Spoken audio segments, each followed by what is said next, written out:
So find the measure of angle F. First of all, these are all interior angles. How many interior angles or how many sides are there?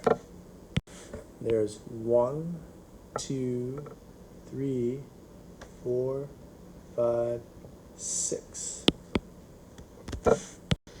So there are 6 sides and 6 angles, and the sum of all of our interior angles uses the formula n minus 2 times 180. So the sum of the interior angles is the number of sides minus 2 times 180. And that's equal to 4 times 180, or 720 degrees.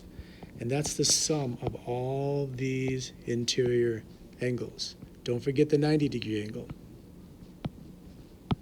So let's add those up. The sum, 720, is x minus 5 plus 155 plus 170 plus 90. Don't forget the 90-degree angle, plus the 2x minus 10 plus the x plus 10 and the final x, and they all equal 720. So this is how we do this problem.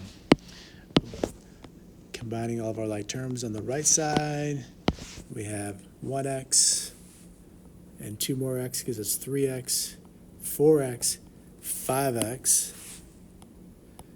And then if we add up all the numbers, negative 5 and 155 is 150.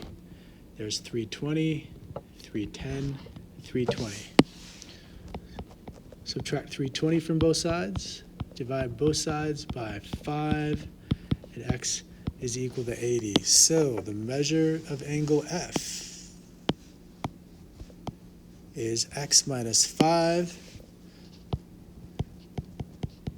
which is 80 minus 5, or 75 degrees.